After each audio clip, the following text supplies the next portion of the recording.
السلام علیکم دوستو، محبت اور جنون قسط نمبر 2 میں دوبارہ خوش آمدید۔ محبت اور جنون قسط نمبر 2۔ اس کی نظروں نے مسکان کا تب تک پیچھا کیا جب تک وہ فلیٹ سے باہر نہیں نکل گئی۔ اس کے فلیٹ سے باہر نکلتے ہی حرم کے قدم تیزی سے واش روم کی جانب بڑھے۔ واش روم میں گھستے ہی اس نے جلدی سے شاور آن کیا اور اس کے نیچے آ کر کھڑا ہو گیا۔ دونوں ہاتھ دیوار پر رکھ کر اس نے اپنے آپ کو دیوار کے سہارے کھڑا کیا، آنگیں شدت ضبط سے آنکھیں زور سے بند کی اور اپنے لبوں کو آپس میں پیوست کر اپنے اندر اٹھتے ابال کو روکا۔ یہ کیا کر دیا میں نے، یہ کیا کر دیا میں نے، یہ کیا کر دیا میں نے میں نے اس معصوم کا حق کسی اور کو کیسے دے دیا؟ میں نے اس کے ساتھ دھوکہ کیا؟ نہیں، میں نے ٹھیک کیا۔ میں نے ہی سب اس کے لیے ہی تو کیا ہے، اس کی حفاظت کے لیے کیا ہے۔ میں نے غلط نہیں کیا۔ دل و دماغ کی شدید جنگ باعث وہ خود سے ہی بڑبڑا رہا تھا۔ آنکھیں زور سے مینچتے ہی وہ منظر دوبارہ سے اس کی آنکھوں میں لہرایا جب وہ مسکان پر جھکا تھا، اور جھکتے ہی اس نے اپنے ناخن میں لگے خفیہ بلیڈ کی مدد سے اس کے بریسلیٹ کا کانگ نکال کر اس کی جگہ مائکرو کیمرہ فٹ کیا تھا، کیونکہ وہ جانتا تھا کہ یہ بریسلیٹ وہ ہمیشہ پہن کر رکھتی ہے۔ جیسے ہی وہ اٹھنے لگا، فون کے رنگ ہونے سے اس کو وجہ مل گئی۔ اس سے دور جانے کی اس دلیل پر دماغ نے تو خامی بھر دی، پر دل کسی طور پر ماننے کو تیار نہیں تھا کہ تم نے ٹھیک کیا۔ دل و ضمیر مل کر اسے لعنت ملامت کر رہے تھے کہ تم نے اپنی معصوم محبت کی جگہ کسی اور کو دے دی۔ وہ پاگلوں کی طرح کبھی اپنے ہاتھوں، کبھی بازو کو، کبھی منہ کو تو کبھی ہونٹوں کو مسل رہا تھا، جیسے آج وہ گندگی میں چلا گیا ہو۔ مجھے معاف کر دو میری جان، تمہارا حرم صرف تمہارا تھا، ہے اور رہے گا۔ تکلیف سے جلتی آنکھوں کو ہولے سے بند کرتے ہی آنکھوں کے پردے کے پیچھے ایک معصوم سا چہرہ ابھی آج جس کے تصور سے ہی ہونٹوں کو ایک دلکش مسکراہٹ نے چھوا۔ مجھے پتہ ہے آپ وہاں کسی گوری کے ساتھ گلچھڑے اڑا رہے ہیں۔ کانوں میں ہلکی سی سرگوشی نے دل پر ٹھنڈی فوار کا کام کیا اور ہلکا سا قہقہا فضا میں گونجا۔ دل کو کچھ سکون ہوا تو اپنے کپڑے لے کر اس نے ڈریسنگ روم کا رخ کیا۔ فٹافٹ تیار ہو کر جلدی سے اپنی پیکنگ کی اور والیٹ چیک کیا۔ سب سامان پورا تھا۔ تیزی سے والیٹ کو چیک کرتے ہاتھ ایک تصویر پر آ کر رکے جسے الٹا کر کے رکھا گیا تھا۔ دو انگلیوں کی مدد سے تصویر کو سیدھا کیا اور اس کے چہرے کو دیکھتے ہی ایک بار پھر ہلکی سی مسکراہٹ نے لبوں کا احاطہ کیا۔ ہم تو ہونے والے مسز حرم محل، آپ کی آزادی کے دن اب ختم ہوتے ہیں۔ بہت دور رہ لیے اب ہم آپ سے۔ اب آپ کو ہم نے ساری دنیا سے چرا کر صرف اپنے پاس قید کر لینا ہے۔ حرم نے اسی کے انداز میں اس کی تصویر سے بات کرتے ہوئے اپنے لبوں سے اس کی تصویر کو چھوا اور مسکراتے ہوئے تصویر دوبارہ والیٹ میں رکھی اور بیگ کی زیب بند کرنے ہی لگا تھا کہ سہیل کے صدمے سے بھری آواز اس کے کانوں میں گونجی، اور ہیرو کدھر کو چلے، وہ بھی اکیلے مجھے کون لے کر جائے گا؟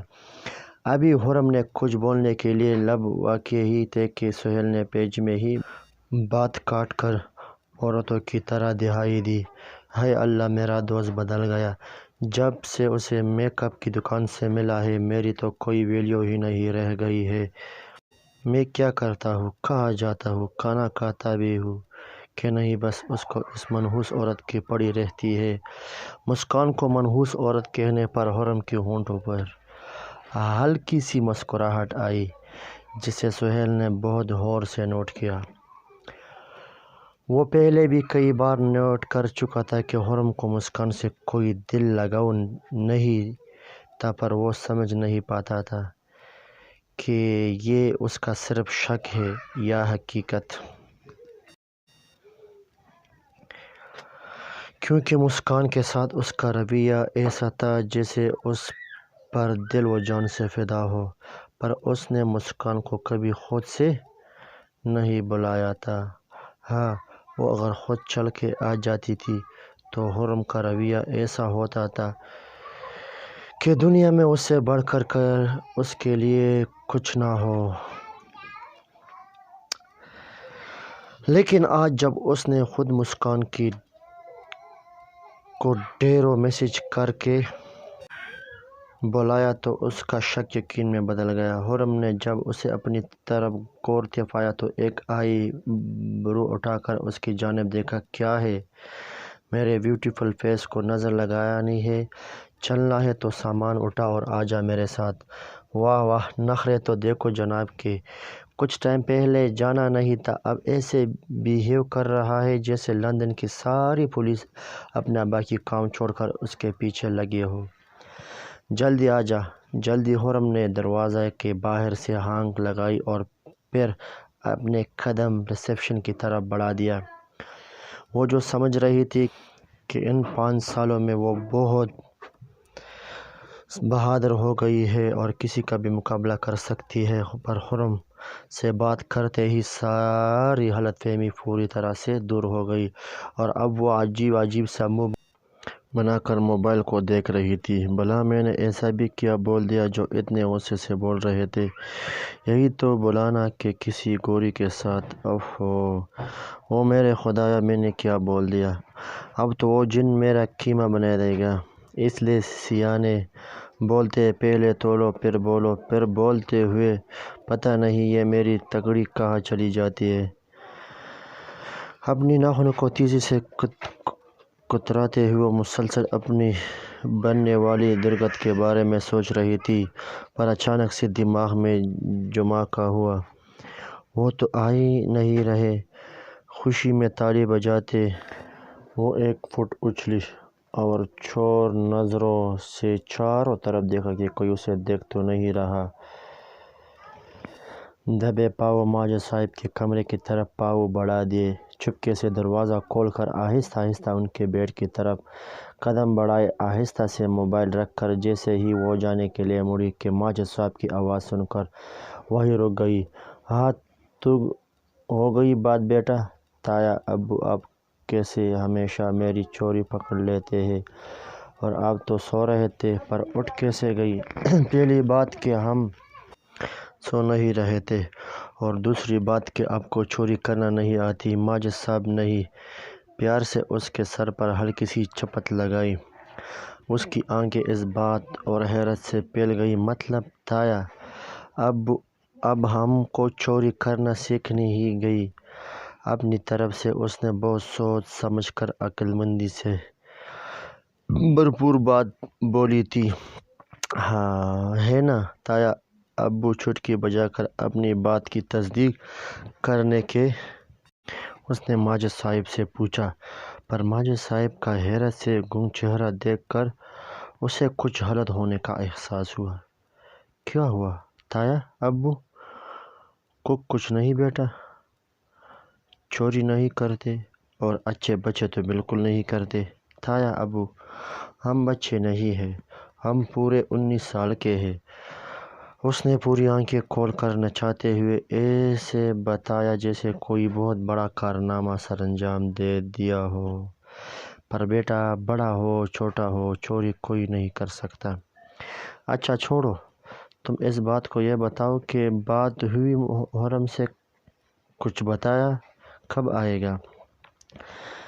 اور وہ جو ہر چیز دیر سے سمجھتی تھی، پر ماجد صاحب کی آنکھوں میں اپنے بیٹے کے انتظار کو وہ اس دن سے دیکھ رہی تھی جب سے وہ لندن گیا تھا۔ اب وہ ان کو کیا بتاتی کہ اس کو بھی پکا نہیں ہے کہ وہ آئے کہ نہیں، پر اس نے ماجد صاحب کا دل توڑنا مناسب نہیں سمجھا۔ پہلے ہی آج کل ان کی طبیعت کچھ ناساز تھی۔ ہاں تایا ابو آ رہے ہیں، وہ سچ؟ تم سچ بول رہی ہو؟ شدید جذبات سے ان کی آواز کپا گئی۔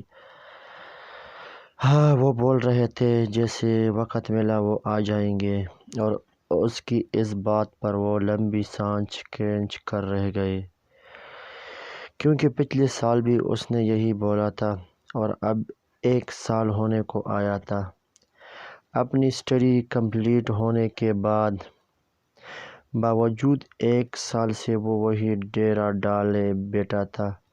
پتہ نہیں اس کو کون سا کام تھا کہ جب اس سے پوچھتے تو ایک ہی جواب ملتا،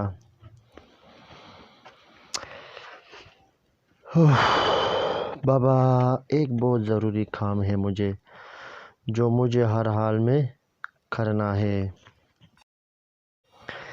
تایا ابو آپ ٹھیک ہو؟ جب اس نے ماجد صاحب کو سوچو کے حصار میں دیکھا تو ان کے کندھے کو ہلکا سا ہلا کر پوچھا، ہاں بیٹا میں ٹھیک ہوں۔ اچھا آپ بیٹھو، میں ہم دونوں کے لیے چائے بنا کر لاتی ہوں۔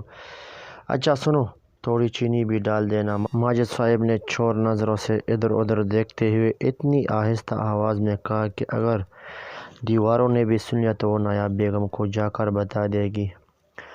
آف کورس تایا ابو، میں چائے میں پورے 3 چمچ چینی ڈالوں گی۔ سچ ماجد صاحب کے دل میں لڈو پھوٹ گئے۔ ردا کو ان کے اس ندیدے پن پر ہنسی تو بہت آئی، پر اس نے مشکل سے یہی سہی پر اپنی ہنسی کنٹرول کر ہی لی۔ اچھا آپ دیر نہیں کرو، جلدی سے لے آؤ چائے۔ میں نہیں لاؤں گی چائے، اس نے نفی میں سر ہلاتے ہوئے بولا۔ ماجد صاحب نے حیرت سے اسے دیکھا۔ پھر میں چائے بناؤں گی، اس میں 3 چمچ چینی ڈالوں گی، پھر کیا جلدی بتاؤ، ماجد صاحب نے بے صبری سے پوچھا۔ پھر وہ چائے میں تائی امی کے ہاتھ میں دے کر آپ کے پاس بھیج دوں گی۔ ماجد صاحب نے حیرت سے اس کو دیکھا جو ان کی درگت بنانے کا پلان کر کے انہی کو سنا رہی تھی۔ ماجد صاحب نے ایک لمبی سانس لی اور منہ لٹکا کر بولا، جاؤ لے آؤ پی کی چائے۔ ان کی اس بات پر ردا کا ایک زبردست قہقہہ چھوٹا اور ماجد صاحب نے ایک نظر اس کے کھلکھلاتے چہرے پر ڈالی اور دل میں اس کے لیے دائمی خوشیوں کی دعا کی۔ جتنا وہ بچپن میں سہ چکی تھی، اب اس گھر کا کوئی فرد نہیں چاہتا تھا کہ زمانے کی ہلکی سی گرم ہوا اس کو چھو کر بھی گزرے۔ یہ ہوئی نا تایا ابو اچھے بچوں والی بات، ابھی لاتی ہوں۔ اس کی کلکلاتی ہنسی نے ان کو سوچو کے بناور سے نکلا، کیونکہ پچھلے ماہ اس سال کو وہ سوچنا بھی نہیں چاہتے تھے۔ کانوں میں ہینڈ فری لگائے، کار کی بیک سیٹ پر سر گرائے، وہ آج بہت خوش تھی۔ اسے کبھی حرم سے یہ امید نہیں تھی کہ وہ اس کے پیار میں بھی اتنا بھی پاگل ہوگا، پر آج اسے لگ رہا تھا اس کی 6 مہینوں کی محنت رنگ لے آئی ہے۔ اس نے ایک بار پھر آنکھیں بند کر کے آج کی ہونے والی ہر کارروائی کو سوچا اور ایک زوردار قہقہہ لگایا، اور تب ہی گاڑی جھٹکے سے ایک بنگلے کے سامنے رکی۔ گاڑی سے اترتے ہی جلدی سے اس کے قدم اندر کی طرف بڑھے۔ حال ہی میں آتے ہی وہ سامنے سوفے پر بیٹھے وجود سے لپٹ گئی۔ اوہ ڈارلنگ، آج میں بہت بہت خوش ہوں۔ ایک میں نے حرم محل کا وہ روپ دیکھا جو میں ہمیشہ سے دیکھنا چاہتی تھی، اور ایک وہ خوشخبری بھی۔ حرم محل پاکستان جا رہا ہے۔ مسکان کی یہ بات سنتے ہی وہ وجود ایک جھٹکے سے اٹھا۔ کیا سچ میں وہ پاکستان جا رہا ہے؟ ہاں بی بی، خبر بالکل پکی ہے، اور باس بھی پاکستان گیا ہے۔ وہاں ہماری لڑکیاں اسمگلنگ کے کام کرنے والوں میں سیاہداری کی ہے۔ تو پھر دیر کس بات کی ہے، ہم بھی چلتے ہیں پاکستان۔